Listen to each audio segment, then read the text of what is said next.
En transmisión, Falconía.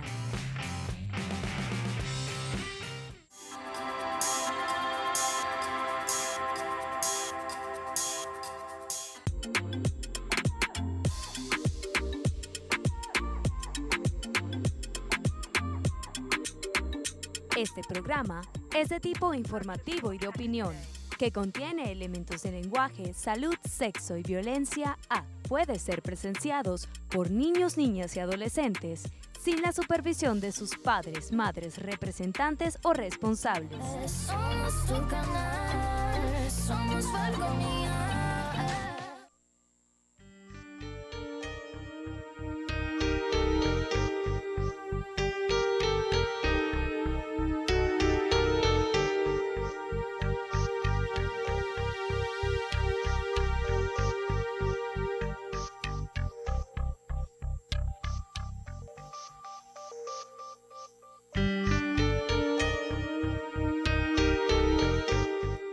¿Qué tal, amigos, amigas? Una vez más con ustedes allí a través de la pantalla de su televisor para llegar a ustedes y despojar a la medicina de mitos y llevar verdades. Salud y familia, ese es el objetivo y por lo tanto cumplimos con siempre invitar a algún experto, algún colega que tenga un buen conocimiento de algo que sea de actualidad. Sigue siendo de actualidad el COVID, pero vamos a darle un poquito de margen y de todos modos con nuestra invitada seguro que le vamos a tocar de sesgo de alguna forma el problema de los riñones como algo asociado que se puede presentar en el COVID. El tema de hoy sobre todo va dirigido a los niños, a los niños que pueden tener problemas o patologías renales y hemos invitado a la doctora Narquis Revilla, quien es especialista en nefrología pediátrica, se graduó de médico en la Universidad de Carabobo y luego hizo su posgrado en el Hospital JM de Los Ríos. Y entonces esa es nuestra invitada distinguida de hoy. Bienvenida, doctora. Gracias. Vamos, doctora, con el asunto del tapabocas. Yo lo tengo acá, yo me lo retiré un poquito antes de empezar a hablar. Y bueno, y la doctora hizo eso como ejemplo de que hay que tener el tapabocas para todo. Si mantenemos la distancia, bueno, estamos relativamente seguros. Y además estamos comprobados que no estamos enfermitos, ¿verdad, doctora? Sí. Ok, doctora, bienvenida entonces, nefróloga pediatra. Gracias. Bueno, vamos a tratar el punto, vamos a comenzar.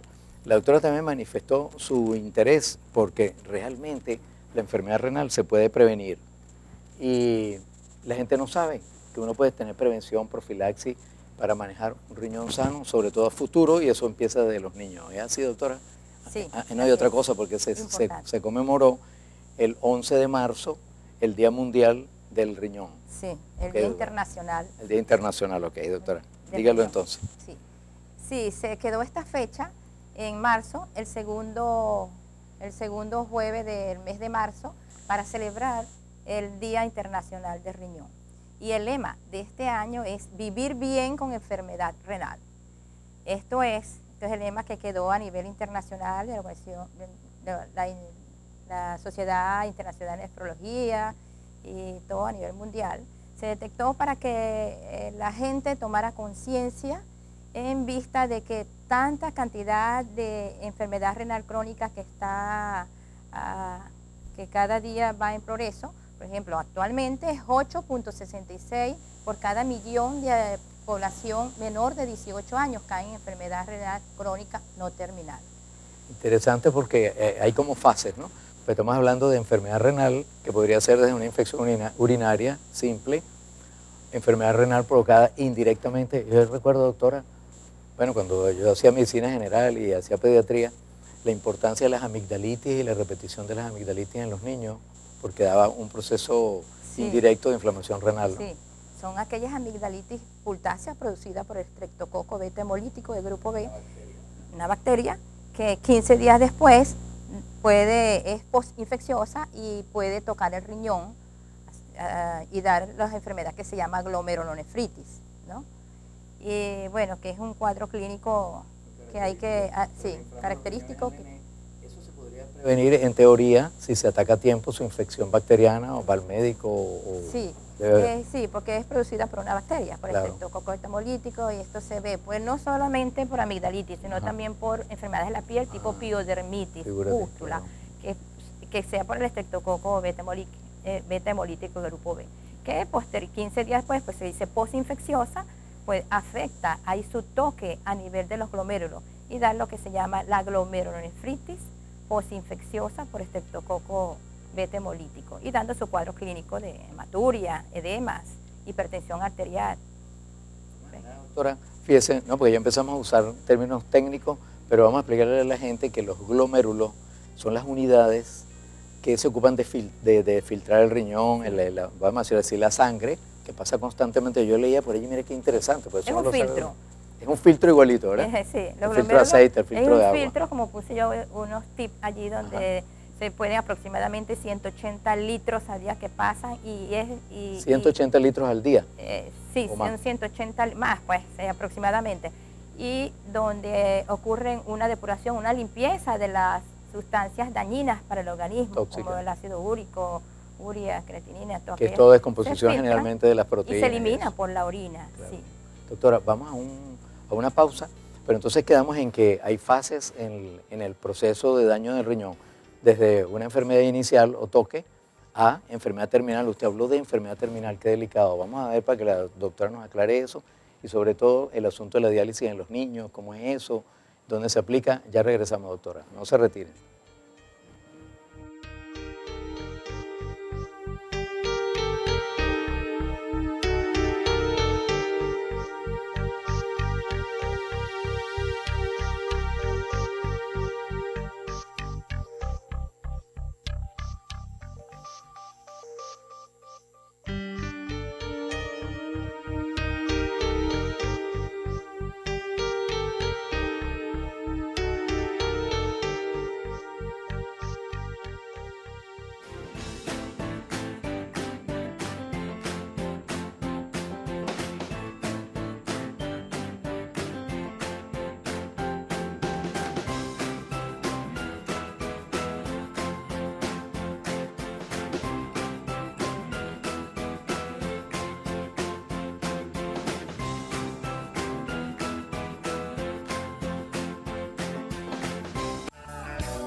La misma finalidad en esta vida, todos buscamos la felicidad. Nada importa dónde sea tu hogar, Ni qué idioma has de hablar. diferentes formas de pensar, ríos a un mismo mar. Y no hay nada en este mundo Que no se pueda alcanzar. Paz, amor y la fraternidad, solo unidos se va a lograr. Solo unidos se va a lograr.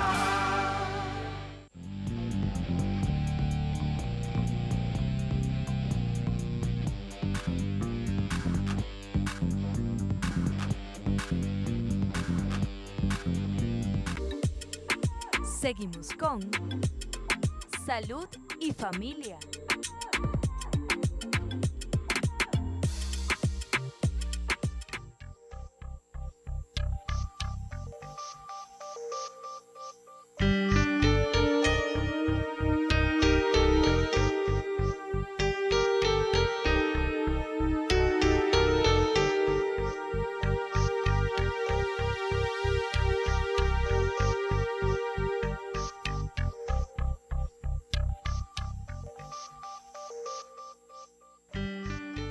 Continuamos, amigos, amigas, conversando con la doctora Narquis Revilla, que es médico, nefróloga, pediatra, trabaja en niños sobre ese problema renal. Estamos hablando de la enfermedad renal y cosas que la pueden determinar, infecciones, etcétera.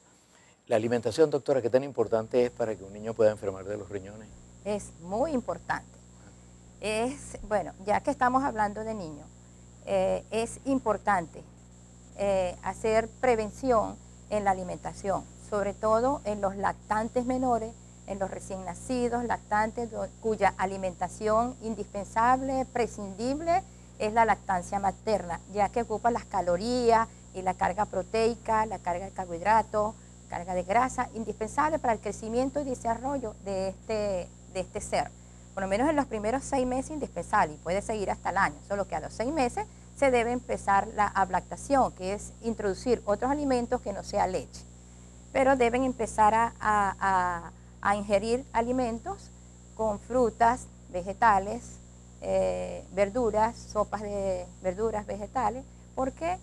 Porque estos alimentos, además de que crean una carga, dan una carga con poco ácido, pues más tirando alcalina que ácido, que lo ayuda a su buen crecimiento pondo-estatural, de peso y de talla. Es interesante eso que usted está hablando, doctora, de ácido y álcali, porque por ahí anda mucho cuento con respecto al COVID, que usted tiene que acidificar las comidas que ingiera o tiene que alcalinizarlas.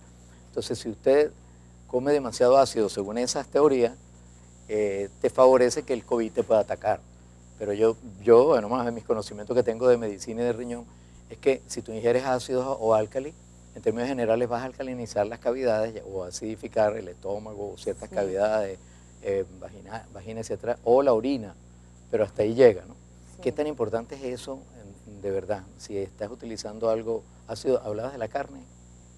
Sí, bueno, en el primer año es indispensable que coman más vegetales, verduras y alimentos hiperproteicos, y los alimentos hiperproteicos son carnes, pollo, queso salado, quesos madurados. ¿Y las proteínas no forzan al riñón en su trabajo? Eso forza al riñón, Okay. eso va dando un metabolismo final, por eso es que existe. Ahorita se está hablando mucho de la alimentación relacionada al estado del equilibrio ácido básico, o sea, de acuerdo a los nutrientes se va a formar el equilibrio, porque existe un equilibrio ácido básico en el organismo, claro, que es indispensable que se mantenga este pH normal en la sangre, comprendido entre 7.35 a 7.45, como decir la temperatura, que la temperatura del cuerpo anda bien si está 36.5 a 37.5, igual el pH, tiene que mantener un equilibrio siempre constante de 7.35 a 7.45, ¿para qué?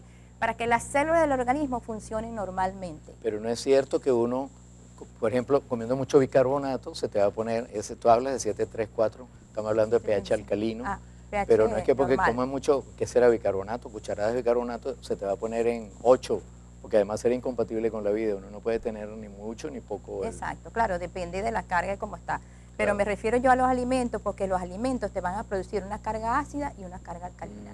Carga ácida lo dan aquellos alimentos hiperproteicos, porque los hiperproteicos sobre todo carne roja, carne magra, queso salado, camarones, pollo. ¿Por qué? Porque su metabolismo final va a dar protones. Una vez que pasen por el tubo digestivo, que ayuda a la digestión, llegan a absorberse en forma de aminoácidos. Estos aminoácidos de carga ácida que llaman las proteínas como la carne, son aminoácidos sulfúricos que van a dar protones y van a desviar el pH a un pH por debajo de 7.35. ¿Y eso es dañino? Y eso es dañino porque las células no funcionan bien cuando están un pH fuera de su rango óptimo, que es 7.35, 7.45. Por eso es que existe lo que se llama acidosis metabólica de baja, que es que no actúan bien las células, no actúan bien el tejido.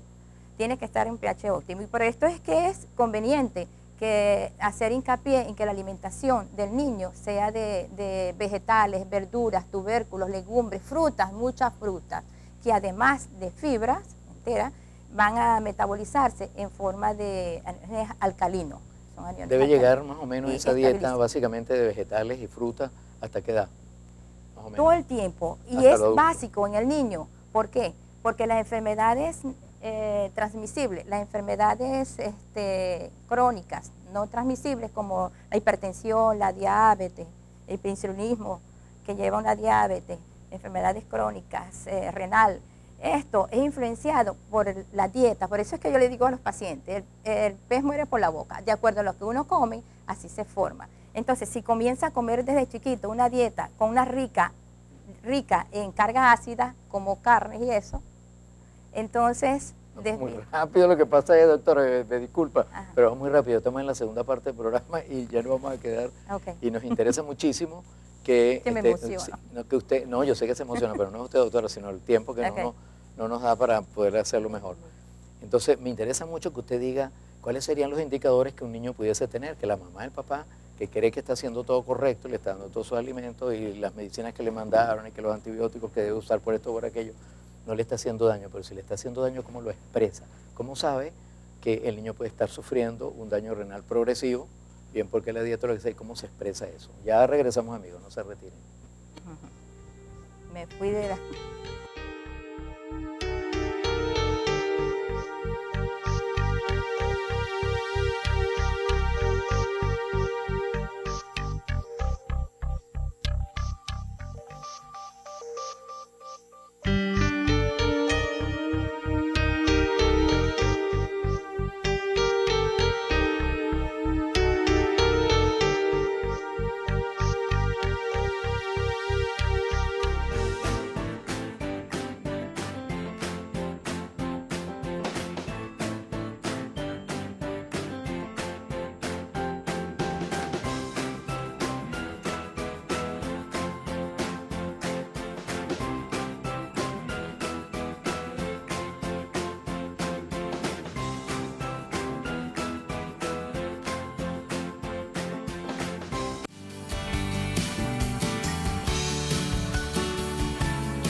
¡Taxi!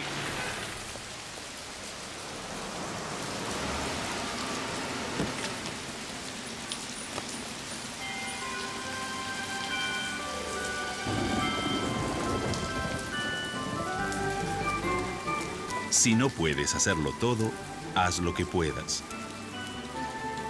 La compasión por los demás, pásala. Un mensaje de la Fundación para una Vida Mejor.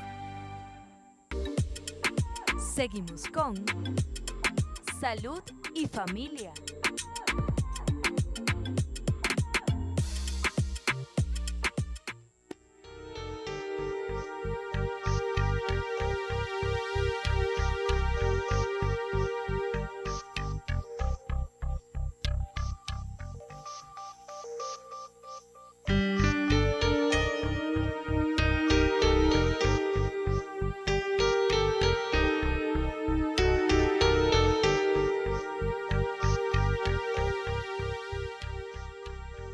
Continuamos conversando con la doctora Narquis Revilla, nefrología en niños. Ajá, entonces es probable que el niño pudiese tener una enfermedad renal, pero uno no sabe, a menos que le hagan estudios especiales. Okay, pero ¿qué síntomas del niño entonces que podría tener que el padre le oriente o la mamá a ir a donde tu consulta? Pues? Ok. Para esto es importante el control del niño sano con su pediatra. Y por lo menos el pediatra debe pedir un examen de orina a un niño a los 6 meses para ver cómo las características físicas eran del pH, la densidad urinaria y otros sedimentos, pues. Y igual que al año, por lo menos, hay que hacerle por lo menos una función renal, urea, creatinina. Y de acuerdo a la clínica que presente el niño, se piden otros exámenes después especiales. Muestra qué clínica, por ejemplo, puede tener fiebre o hinchazón o Sí, orinarse de el noche. niño, por ejemplo, si es una infección urinaria, hay una fiebre, rechazo al alimento, no quieren comer y eso. No necesariamente hay edema ahí, porque esa es una infección urinaria alta. Una pielonefritis es fiebre, como decía, una infección urinaria. Una infección urinaria es una infección que está oculta, no la ves porque no es garganta, no es oído, no es pulmón. Y ahí entran ustedes, es le orina. piden su examen de orina, Sí, la sangre. y todo niño que tenga una infección urinaria por debajo de los 4 años, hay que estudiarlo, hay que quedarse porque si puede venir con una malformación congénita, que son las causas principales de insuficiencia renal crónicas en los niños. La primera causa, malformaciones del riñón y vías Por urinarias. ejemplo, esa imagen allí es una cosa, mira, parece una morcilla ahí hinchadita. ¿Qué sería eso, doctora? Puede ser riñón poliquístico. Poliquístico, ¿no? Que es frecuente como enfermedad congénita en los niños, ¿no? no es tan frecuente. No es tan frecuente. Primero, como les dije, son las malformaciones del riñón y de las vías urinarias. Imagínate, está Segundo, la glomerulopatía. múltiples quistes y entonces por lo tanto su funcionalidad está afectada, ¿no? Sí. Bueno, doctora, decía entonces, por ejemplo, si un niño no se orinaba de noche y empieza a orinarse, siempre de todo está la parte psicológica y algo está pasando, pero a lo mejor dice, no, es que lo que pasa es que se están divorciando, ¿no? Que el papá se fue para Colombia y resulta que tiene a lo mejor una infección urinaria, ¿no? Y le está dañando el riñoncito. Sí, ahí interviene, depende, porque si es después de los 2 años, cuando ya debió haber controlado su esfínter y comienza después, puede haber factor emocional, psicológico, puede ser factor orgánico y eso, pero y lo más importante también es que hay antecedentes hereditarios, que uno le pregunta, ¿y la mamá a qué edad dejó de orinarse? No, tarde, a los 10 Sí, años, 9 años. eso se hereda. Sí, hay muchas. Generalmente pasa eso, que las mamás o el papá tuvieron, sobre todo las mamás, estuvieron orinándose hasta tarde. Y pasa y si después lo superan. O puede un problema también de incontinencia urinaria, de los esfínteres. De los esfínteres. Claro. Sí, una discinesia vesicouretral. Hay una palabra, o sea, a mí me gusta, no me gustan mucho los términos técnicos, pero es bueno que la gente sepa que se llama enuresis, ¿no? Los que se orinan de sí, noche. enuresis. Mira, ¿qué pasa entonces si evoluciona? Tú dijiste a la posibilidad de llegar a enfermedad terminal. Hay una cosa que se hace que se llama diálisis. ¿En qué consiste Sí. la diálisis y por qué hay diferencia entre el niño y el adulto? ¿No la hay en cuanto a lo que aplican como diálisis? ¿Qué es la diálisis? ¿Qué significa? Bueno, a eso, la diálisis es un procedimiento o una conducta para sustituir la función del riñón, que se hace cuando ha habido un daño progresivo e irreversible del riñón. Y las causas de esta podrían ser malformaciones congénitas, que son las primeros, depende de la edad. Depende de la edad que tenga, pueden ser las glomerulopatías que ocupan segundo lugar. Pero ¿en qué consiste el método? Ahí hay una imagen que está mostrando sobre diálisis peritoneal, creo que es la que utilizan en los niños, ¿verdad? Sí, doctora. Hay dos tipos de métodos que se puede realizar, que se llama sustitución renal, ¿no? Ajá. Un reemplazo renal, que puede ser la diálisis peritoneal o hemodiálisis. La diálisis peritoneal es a través de un catéter que se le coloca en el abdomen y comienza administración de líquido a través de cierta institución que se encargue de que ahorita eso es... Un líquido especial que difícil. introducen en el abdomen. Un líquido, ¿No se sí, infecta de mucha eso? destroza, No. Es un tubo que está ahí metido en el peritoneo. ¿No se puede infecta? provocar infecciones. Ah. Por eso es que eso es estricto, explicarle a la madre, que en estos casos es a las madres que se le explica cómo se va a realizar, todo con las medidas de asepsia, Porque antisepsia. eso se tarda bastante, se tardan horas haciéndolo, ¿no? No, se introduce, ahorita hay máquinas cicladoras que se colocan o escogencia para el hogar, que se colocan las bolsas de diálisis en una máquina, las calientas, se pasan toda la noche y después se va eliminando. Durante la noche en los niños. Sí. Y la se va hemodiálisis es por otro tipo de y sistema. la a través de hemodiálisis sí, es por un... las arterias por y un aparatos. Sí, pues se le coloca un catéter a nivel de una vía principal, o bien femoral, o bien... Es lo o más bien que todo en los yugular. adultos. ¿Por qué no es tan común en los niños hacer En los hemodiálisis? niños pequeños no es conveniente, a menos que tengan las máquinas, porque tienes que sacarle en esas vías de entrada y salida de la sangre, tienes que sacarle como 10% de la volemia. Entonces, a veces no consigues, no es muy difícil que consigas las líneas neonatales. Hay líneas neonatales que tienen una capacidad Claro, de 15 las arteritas cc, son muy otras delgaditas, las líneas venitas, claro. sí, más grandes. Doctora, Y mire, eso nos es tenemos que ir. Me quedé con ganas. Tengo que volverle a invitar, doctora, para que caigamos un poquito más en la generación de la conciencia de saber que los órganos en general, pero el riñón en particular, desde niño se debe cuidar. Día Internacional del Riñón fue el día 11 de marzo. ¿Dónde lo ubican, doctora, en caso de que alguien tenga dudas, tendrá mi hijo algún problema renal? ¿Dónde lo ubican ustedes? Bueno, ¿Dónde yo trabajan? paso mi consulta en la Policlínica Paraguaná. Ya estoy jubilada del Seguro Social y estoy en la Policlínica Paraguaná Bueno, en la doctora mañana. Revilla, qué amable. Tenemos que terminar el programa lamentablemente, pero cuando las cosas están buenas, entonces uno se queda con ganas y eso es muy interesante. Entonces continuaremos en algún otro capítulo con la doctora Narquis Revilla, que trabaja allá en la Clínica Paraguaná, nefróloga pediatra, y fíjense la importancia. Hay especialistas de riñón en niños, no es cualquier nefrólogo.